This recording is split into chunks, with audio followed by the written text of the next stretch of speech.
안녕하십니까. 통계재능기부단 여러분들. 오늘은 중학교에서의 통계 교육에 대해서 안내드릴 대구 영남중학교 정승호라고 합니다. 여러분들이 재능기부 활동에 대해서 감사드리며 여러분의 활동이 조금 더 실속 있게 하기 위해서 실제 현장에서의 통계에 대해서 좀 안내해 드리도록 하겠습니다. 가장 먼저 2015 개정 수학과 교육과정의 방향에 대한 부분입니다. 재능 기부 활동을 하면서 이렇게까지 알아야 되냐 그런 생각을 하실 수도 있을 것 같습니다. 그런데 이제 지금 현장에서의 학교는 여러분들이 중학교일 때하고는 중학생일 때하고는 많이 좀 다를 겁니다. 자유학기제라든지 뭐 협력학습 이런 걸로 인해서 강의식 수업보다는 조별 프로젝트 활동을 좀 많이 하고 있습니다. 수학은 다른 과목, 뭐 과목적인 특성 때문에 다른 과목보다는 이제 프로젝트 학습이 좀 적게 이루어지지만 이 통계 포스터 부분에서는 다른 과목보다 더 활발하게 이 프로젝트 학습, 팀별 수업이 이루어지는 부분입니다. 아마 여러분들이 재능 기부를 가게 되면 이 통계 포스트를 이용한 조별 활동에 대한 보조를 하실 가능성이 아주 큰 듯합니다. 그래서 이런 부분들을 위해서 한번 살펴보도록 하겠습니다. 수학과 교육과정은 당연히 이제 수학 교과의 역량을 구현해야 됩니다. 그리고 난 다음에 나타나 있는 부분들이 우리나라의 수포자가 아주 많기 때문에 학습에 대한 부담을 줄이고 그리고 이 정리적 측면을 강조하고 있습니다. 그래서 이 정리적 측면을 강조하기 위해서 학습 부담을 경감하는 부분도 있지만 이게 실생활에 도움이 된다는 걸 강조하고 있습니다. 그래서 나온 부분이 실생활 중심의 통계 내용 재구성 이 부분입니다. 그래서 이 부분에 대해서 여러분들이 활동을 하시게 될 가능성이 큽니다.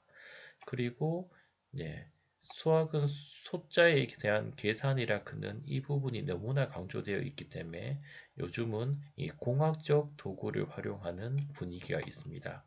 그래서 공학적 도구를 이용해서 복잡한 계산을 간단하게 하고 그래프로 표현하고 이런 활동들을 이제 차츰 늘려가고 있습니다. 아마 여러분들이 알고 계신 동그라미가 이런 공학적 도구가 될 것 같습니다. 수학 교과 역량에 대해서 우리가 조금 한번 살펴보면 이 문제 해결, 추론, 창의 융합, 의사소통, 정보 처리, 태도와 실천 이렇게 크게 6가지로 구분이 됩니다. 그런데 이 추론을 제외한 나머지 이제 5가지 부분은 통계와 아주 밀접한 관련이 있습니다.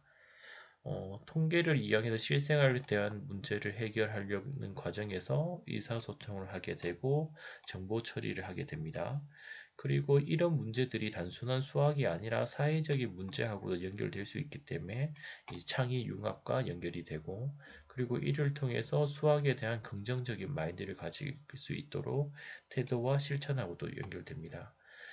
여기 추론 같은 경우에도 통계에서는 이 귀납적 추론, 그러니까 추정을 주로 다루게 되죠. 수학에서의 추론과는 조금 다르게 되지만 합리적인 근거에 의해서 의사 결정을 내린다는 그런 의미에서는 일맥상통하는 부분이 있습니다. 그래서 이렇게 이제 바뀌었습니다. 그런데 여러분들이 생각하는 통계는 아마 이런 모습일 겁니다. 이게 중학교 1학년, 요거는 중학교 3학년에 대한 내용입니다. 평균이 이렇게 주어져 있고, 자료의 도수가 20명이다. 이렇게 주어져 있습니다. 그런데 이렇게 이제 보이지 않는 부분들이 존재하게 됩니다. 그래서 이 문제를 해결하기 위해서는 우리가 이렇게 계급값을 구하고 계급값과 도수를 곱한 다음에 이 값이 얼마인지 구하게 됩니다. 그리고 이 과정을 여러 번 반복해서 나온 값의 합을 20으로 나눠서 24가 나오도록 합니다. 그렇게 된다 그러면 이 부분에 대해서는 저희가 이렇게 16명이니까 이걸 x라고 둘 때 이건 4-x로 둔다. 그러니까 방정식 문제가 되는 거죠. 실제로 통계가 아닌 우리가 방정식에 대해서 배우고 있었습니다. 네, 이 3학년 부분 같은 경우에도 이 출생아 수의 평균을 구하라고 하는데 우리가 일상생활에서 이렇게 네 자리 숫자에 대한 평균을 손으로 구한 적이 있는지 그걸 한번 생각해 보시면 아마 없을 겁니다. 더 문제가 되는 것은 여기에 대한 표준 편차를 구하기 위해서는 이제 평균을 구하고 이 편차를 구해야 됩니다. 편차가 아마 세 자리 숫자가 나오게 됩니다. 그러면 이 세 자리 숫자에 대해서 우리가 제곱을 하고 그리고 또 더하고 그러기에 대한 그걸 또 다시 자료 5년 가니까 5로 나누고 루트를 씌우고 거기에 대한 값을 구해야 됩니다. 그래서 학생들한테는 이 통계라는 것이 배운 적이 없습니다. 사회에 진출해서도 우리는 통계를 언제 배웠지 이렇게 하는데 이 부분들이 뭐 이런 현상이 일어나는 것들은 지금 예전에 배우던 이 교육과정 때문입니다. 통계지만 통계가 아닌 방정식 아니면 손 계산으로 배우게 학생들이 알고 있죠. 그래서 이런 부분들을 이제 바꾸기 위해서 2015 개정 교육 과정에서는 이 실생활 중심의 실용적인 통계로 개편되었습니다. 그래서 단순한 교과서 문제를 푼다기보다는 어떤 주제나 문제를 정하고 그걸 해결하기 위해서 통계를 이용하는 방향으로 바뀌고 있습니다. 이 바뀌는 과정 중이기 때문에 아마 여러분들의 도움이 절실하리라 생각됩니다. 자, 그리고 중화학교에서는 일단 자료를 수집, 분류하고 표나 그래프로 정리하는 활동에 대해서 배우고 중화학교에서는 이 공학적 도구를 활용하고 상관관계를 배우게 됩니다. 그리고 이제 고등학교에서는 표본 조사에 대한 부분을 다루게 됩니다. 네, 그래서 이 초, 중, 고에서 다루는 단계가 약간의 차이가 있다는 걸 좀 알아두시면 되겠습니다. 그래서 이런 실생활 중심의 통계를 하기 위해서 가장 많이 사용하는 게 통계 포스트입니다. 그래서 저 같은 경우에는 통계 포스트를 이용한 수업들을 매년 하는데, 이건 이제 몇 년 전에 행복한 학교 만들기라는 프로젝트로 전교생을 한번 참가시켜 봤던 그런 활동입니다. 그래서 이제 그 학생들이 이 행복한 학교를 하기 위해서 나름대로의 주제를 정했습니다. 이 큰 주제만 던져줬을 때 본인들이 이렇게 소주제를 정하고 똑같은 주제지만 이렇게 다른 표현으로 통계 포스를 나타냈습니다. 그래서 학생들은 이렇게 교과 교실제를 운영하면서 불만이 이동하기가 귀찮고 교실 위치가 어딘지 모르고 그렇기 때문에 친구를 찾을 때 너무나 어렵더라. 그리고 이동을 해야 되니까 짜증이 나고 그것 때문에 학교 폭력이 증가할 것이다. 네. 그래서 이런 부분들을 우리가 통계 포스트를 통해서 해결해야 된다. 뭐 이런 의견들을 조사했었습니다. 그래서 나온 결론이 뭐냐 그러면 일단 이동을 줄이기 위해서 이 2시간씩 하는 블록 타임들을 만들었습니다. 그리고 이 각 층마다 시간표라든지 교실 배치표, 그 다음 이 표지판들을 우리가 만들게 되었습니다. 그리고 학생들의 생각과는 다르게 이 이동 수업을 하니까 오히려 학교 폭력이 줄어드는 부분들이 있었습니다. 그래서 실제로 학생들이 느끼는 부분하고 다르게 표현되기도 했었습니다. 그리고 이제 단임반 교실에 대한 불만을 나타내기도 했었고, 화장실 휴지에 대한 불만을 제기하기도 했었습니다. 화장실 휴지 같은 경우에는 칸칸마다 휴지를 두니까 학생들이 장난을 쳐서 변기가 막히더라. 그래서 결국 사용을 못하더라. 그렇기 때문에 휴지를 없애주세요. 그는 부분과, 네. 그리고 오히려 이 막히니까 더 자주 채워달라 그는 그런 부분들이 있었습니다. 그래서 이 두 가지를 절충해서 저희는 이렇게 휴지를 화장실 입구에 대형 점보로를 설치하는 걸로 해결을 했었습니다. 그리고 이제 문제를 해결하려고 했지만 실제로는 학생들이 어, 이 주제를 만드는 사람과 다르게 인식한 경우가 있었습니다. 저희 학교 같은 경우에는 등교가 좀 빨랐습니다. 이 8시까지 등교해서 8시 반부터 수업을 했었었는데 이 시간을 늦추기 위해서 이 설문조사를 했었습니다. 그런데 학생들의 60% 정도가 현재 시간에 대해서 만족을 했었습니다. 그래서 이제 등교 시간을 늦출 수 없게 돼버렸죠. 근데 그 이유를 한번 살펴보니까 다른 학교보다 1시간 정도 일찍 맞춰서 친구들과 운동장에 놀 수도 있고 그리고 PC방에 갈 수도 있고 집에서 잠시 휴식을 취할 수도 있다. 그렇기 때문에 이 시간은 그대로 했으면 좋겠다. 그런 부분들도 좀 있었습니다. 그래서 현실에 대한 인식이 이 주제를 정한 팀과 이 학생들이 달랐기 때문에 이 다른 정도를 인식하는 그 정도 해결로 끝났었습니다. 그리고 개선 사례 5번 같은 경우에는 이 방과 후 수업 같은 경우에 저희는 이제 남학교인데 학생들이 이 방과 후 수업에 대한 만족도가 전반적으로 높으나 체육 과목에 대한 추가 개설을 원했습니다. 뭐 축구 이외에도 탁구, 야구, 볼링 뭐 이런 걸 좀 만들어 달라고 했었었고 축구 같은 경우에도 반을 여러 개로 만들어 달라고 했었습니다. 그래서 선생님들이 노력으로 축구반도 늘어났고 토요 스포츠 프로그램도 운영하고 그리고 자유학기 프로그램에 이런 활동들을 다 집어넣었습니다. 그런데 학생들이 실제 신청에서는 이 늘어난 만큼 신청하지 않는 그런 부분도 있었고 일부 강좌는 너무 빨리 차는 그런 부분들도 좀 있었습니다. 일부 개선하긴 했지만 완전하지는 않았던 부분입니다. 그리고 학생들과 통계 포스트 수업을 할 때 학생들이 현실에 대해서 전혀 모르는구나 이런 생각도 하실 수 있을 것 같습니다. 저희가 이제 현장 체험 활동에 대한 불만과 이 개선을 위해서 조사를 했었었는데, 네, 학생들이 해외여행을 희망합니다. 그리고 그 날짜도 10박 이상입니다. 그리고 미국과 유럽을 가고 싶어 하고, 경비는 400만 원 이상이 들 것이라 추측을 했었습니다. 그런데 이 비용을 이제 학교에서 어, 네, 내줬으면 좋겠다. 다른 말로 이렇게 절대로 불가능하게 돼버리죠. 그리고 지역적 특성 때문인지 이 수도권에 대한 로망이 좀 컸었습니다. 그런데 이제 선생님들은 예, 대부분이 이렇게 이제 전라도나 이 부산으로 가는 그런 경우가 좀 있었습니다.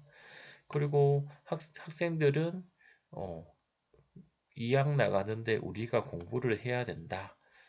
그런 인식이 없죠. 그래서 학생들은 놀이동산에 가길 바라고 친구들끼리 지내면서 친목을 도모할 시간을 좀 더 원한다. 뭐 이런 부분들도 있었습니다. 그래서 이걸 바탕으로 나름대로 이제 학생 수업 장소라든지 체험 장소라든지 뭐 일정 등을 조절하기도 했었습니다. 그래서 통계 포스터를 이용해서 우리가 가진 이제 문제들을 해결하기 위한 활동이었습니다. 그런데 이제 통계 포스터 활동을 하다 보니까 학생들이 본인들이 수집한 자료가 아니고 이 코시스를 이용한 자료들도 이제 통계 포스트에 이용하기 시작했습니다. 그러면서 이제 본인들이 알고 있는 사회적 관심에 대해서 조사하기 시작했었습니다. 그리고 이 환율이라 그런 걸 보면 학생들이 환율 조작국을 찾아내고 싶었습니다. 그래서 이 같은 연도에 대해서 환율을 조사해 보니까 이제 미국이라든지 중국 그리고 여기는 보이지 않지만 이 뒤쪽 나라들도 이렇게 일정하게 급격하게 증가하는데 한 나라만 거의 완만하게 증가하는 모습을 볼 수 있었습니다. 그래서 이 그래프를 토대로 이 나라에서 환율 조작을 했구나. 이런 결론을 내릴 수 있었고 기타 경제 신문이나 칼럼 등에서도 아, 예, 이 환율 조작이 일어났다 그는 걸 추가로 증명할 수 있었습니다. 이 산불 실태 조사 같은 경우에는 학생들이 산불이 나는 기간을 한번 조사해 보니까 입산 금지가 해제되고 2주 동안에 산불이 많이 일어난다 그런 걸 알 수 있었습니다. 그래서 학생들은 이 입산 금지 기간을 2주 더 늘려야 된다고 산림청에 이제 우편을 편지를 보냈었습니다.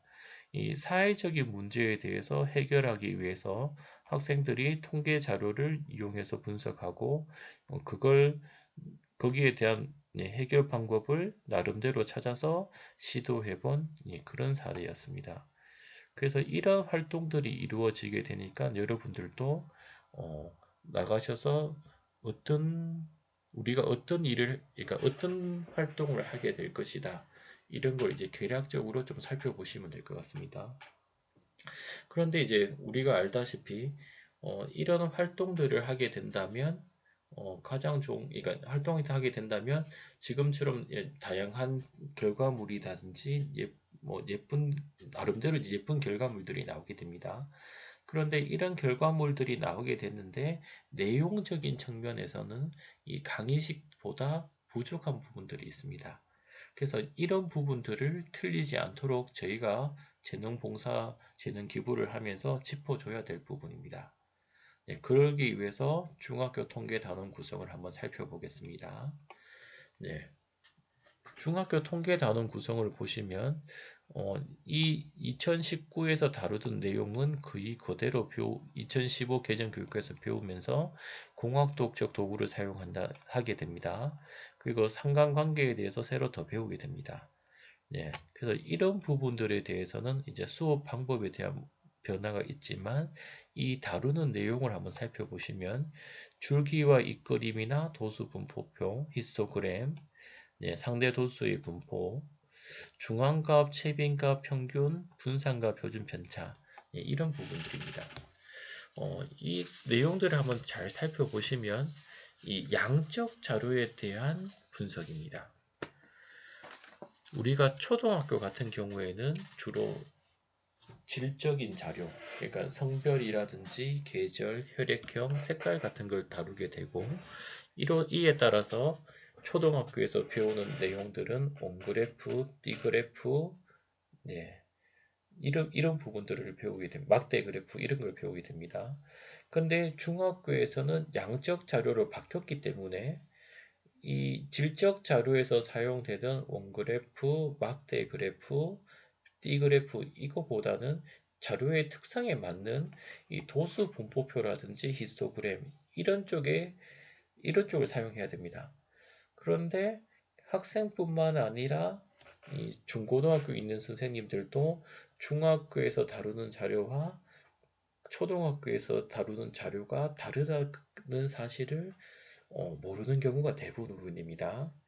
그래서 중학교에서 통계 포스트를 만들면 대부분의 학생들이 히스토그램을 그릴 걸 막대 그래프로 나타내고 그리고 뭐 다른 그 부분도 똑같습니다. 이 평균 같은 경우에도 좀 당황스러우실 게 봄, 여름, 가을, 겨울에 대해서 우리가 점수를 번호를 1번, 2번, 3번, 4번을 넣었다.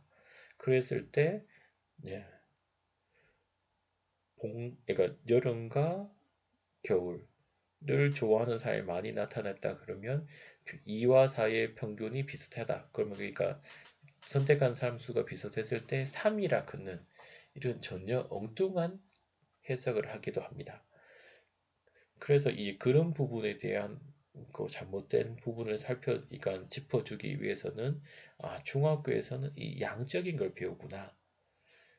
그래서 이 양적인 자료를 다룰 수 있도록 좀 도와주셔야 됩니다. 근데 이제 설문지를 한번 만들어 보시면 이 설문 문항에 양을 묻는 게 아주 어렵다는 사실을 한번 좀 아실 수 있을 겁니다. 그래서 그렇지만 이제 여러분들은 학생들이 설문지나 이런 걸 만들 때 양적인 자료를 찾을 수 있는 그런 문항을 반드시 하나는 집어넣어 주셔야 됩니다.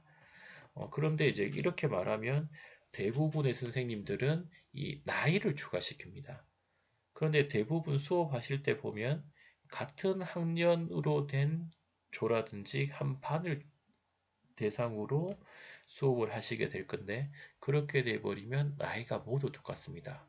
그렇게 될 경우 우리가 양적 자료를 조사하는 설문 문항을 넣을 이유가 없어지게 되는 거죠.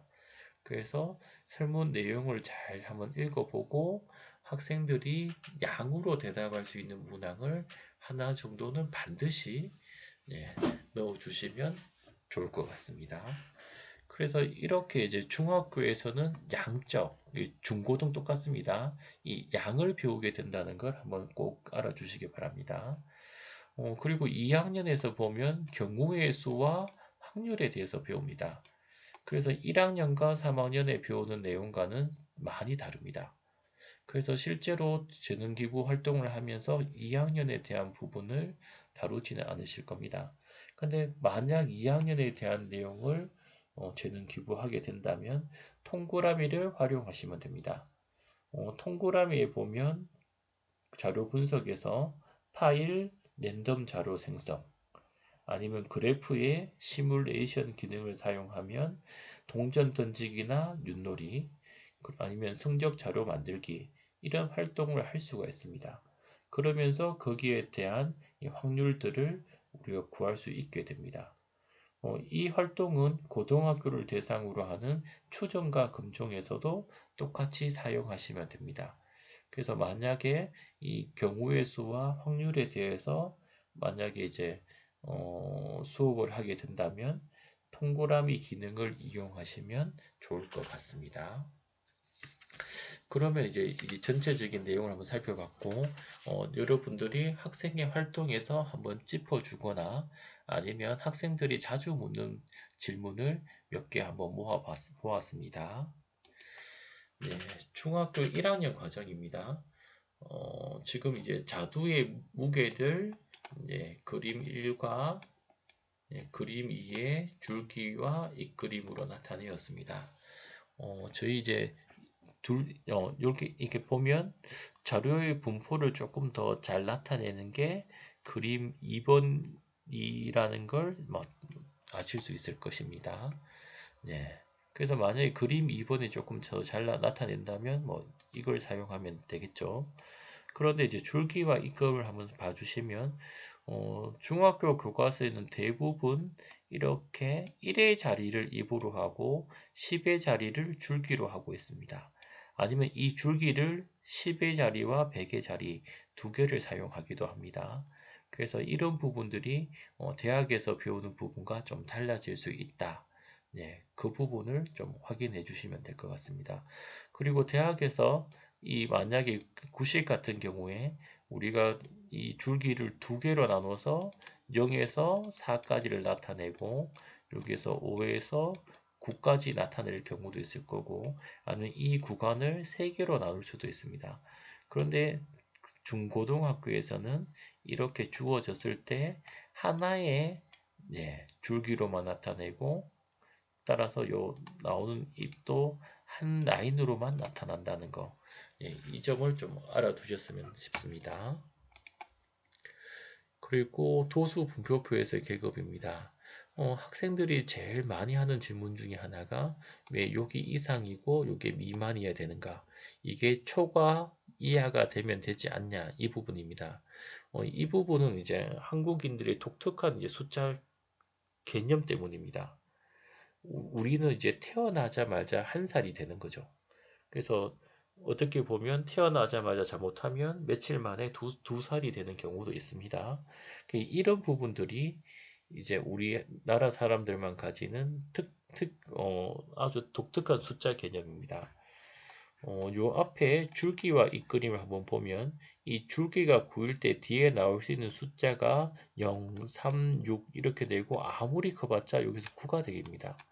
그러니까 여기 이제 90 이상은 되고 여기 만약에 10을 해당되는 이제 100이 나오려 그러면 다음 주기에 잎에서 나타나게 됩니다. 그래서 이 부분은 0 이상, 그 다음 여기 이제 무슨 미만 이렇게 나타낼 수밖에 없습니다. 이거는 이제 십진법의 고유한 체계입니다. 그래서 학생들한테는 이 십진법의 고유한 체계 때문에 이렇게 이상, 미만으로 나타낸다.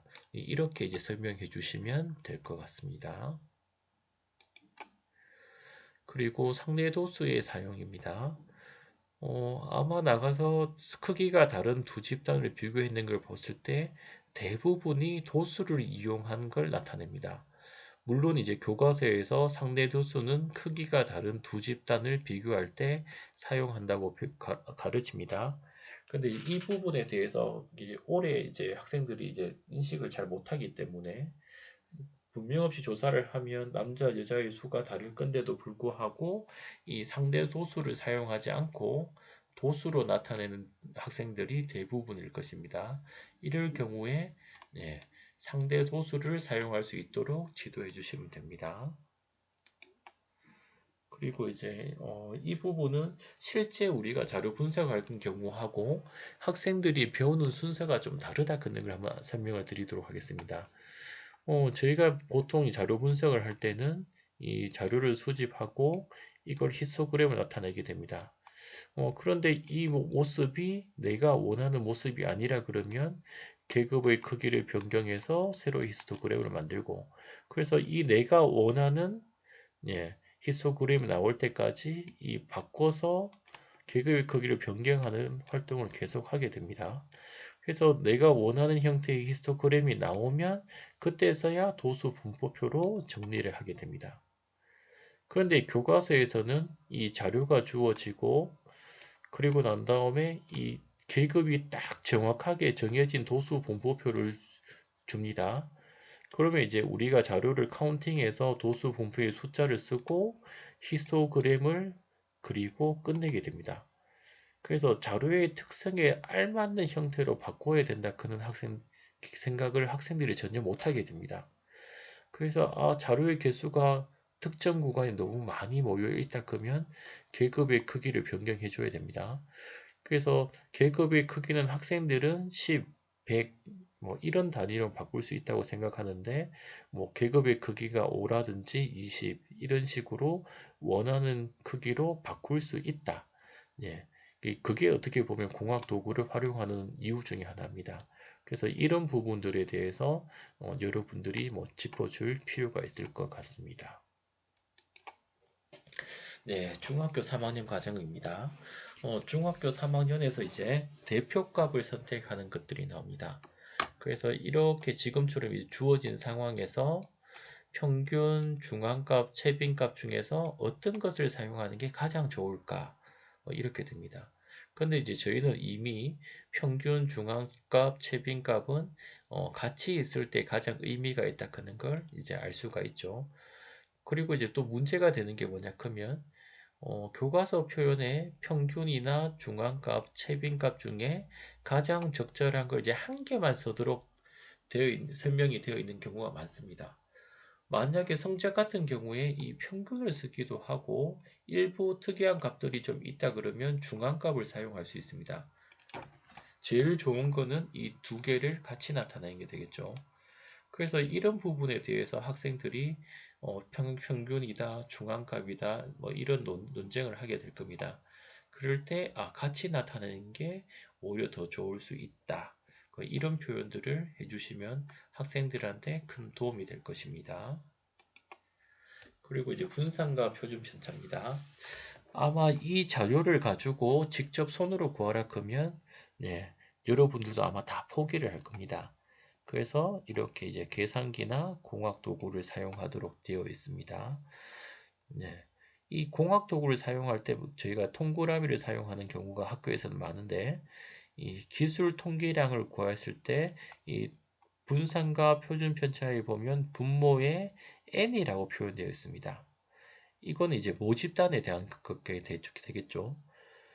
실제 교육 과정에서 중학교까지는 이렇게 구한 모든 자료를 모집단이라고 취급을 해버립니다.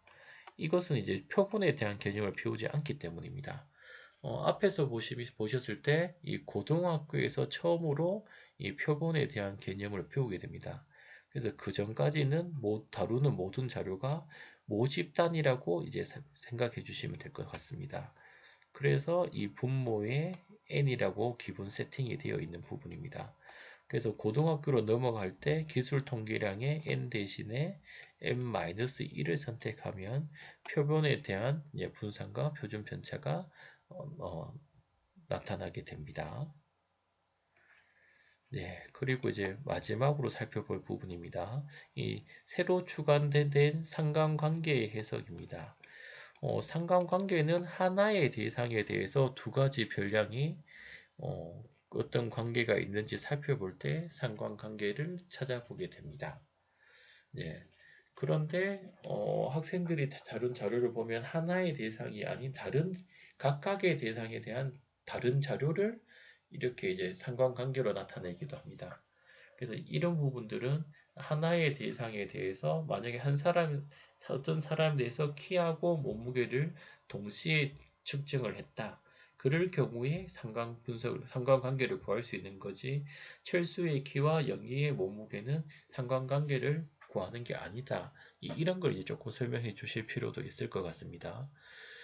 그리고 이제 대학에서는 상관관계를 배울 때 이렇게 그래프로도 나타내고 피어슨 상관계수나 뭐 다른 상관계수를 구하고 유의 확률을 구하게 됩니다. 근데 이제 중학교에서는 이렇게 이제 산점도로만 나타내고 그리고 난 다음에 상관관계가 있다 없다. 그러니까 뭐 상관관계가 있을 경우에 이렇게 이제 음의 상관관계가 있다, 양의 상관관계가 있다 이렇게만 배우게 됩니다. 가끔 이걸 이제 강한 상관관계가 있다 이렇게 배우는 경우도 있습니다. 그런데 이제 만약에 여기 이제 눈금을 저희가 좀 바꿔본다 그러면 눈금의 이 간격을 넓힌다 보면 예 거의 뭐 이렇게 기울기가 완만하거나 아니면 표시 나지 않을 정도도 있겠죠. 하지만 이런 부분들은 우리가 상관계수를 구하면 상관관계가 있다고 해석할 수 있습니다. 근데 이제 중학교에서는 우리가 상관계수를 구하지 않기 때문에 이걸 이제 아주 약한 음의 상관관계가 있다거나 이거는 상관관계가 없다고 이렇게 가르치게 됩니다.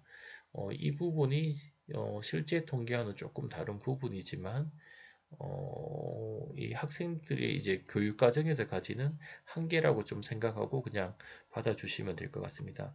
이런 부분에 대해서 굳이 설명하지 않으셔도 될 것 같습니다. 그래서 이 정도만 하면 학생들의 활동에 대해서 여러분들이 많은 이제 피드백을 해주실 수 있을 것 같습니다. 조금 생각보다 길어지긴 했지만 뭐 이런 부분들을 좀 알고 나가시면 학생들에게 큰 도움이 될 것입니다. 학창 시절에 한번 생각해 보면 교생 선생님이 2주에서 4주 정도 왔다 갔지만 해당 선생님보다 좀 더 오래 기억되는 경우도 있을 것입니다. 어떻게 보면 이 교생 선생님이 보여주는 이 열정이라든지 여러분들 학생들과 친해지려는 그런 모습 때문이 아닐까 싶습니다. 여러분들이 그러니까 어떻게 보면 학교 현장과 직접 경험을 해봤지만 직접 가르치는 대상은 주체는 아니었었습니다. 그런 부분 때문에 막상 이제 재능 기부를 하게 하실 때 조금의 이제 그 약간의 괴리라고 해야 되나요? 이런 부분은 좀 있을 수 있겠지만 여러분들이 학생을 진심으로 대하고 열심히 뭔가를 도와주려는 모습을 이제 보인다면 학생들한테는 여러분들과의 시간이 소중한 추억이 될 것입니다. 이 남은 기간 동안 잘 준비하셔서 학생들에게 이 즐거운 추억으로 남을 수 있는 활동이 되었으면 좋겠습니다. 네, 감사합니다.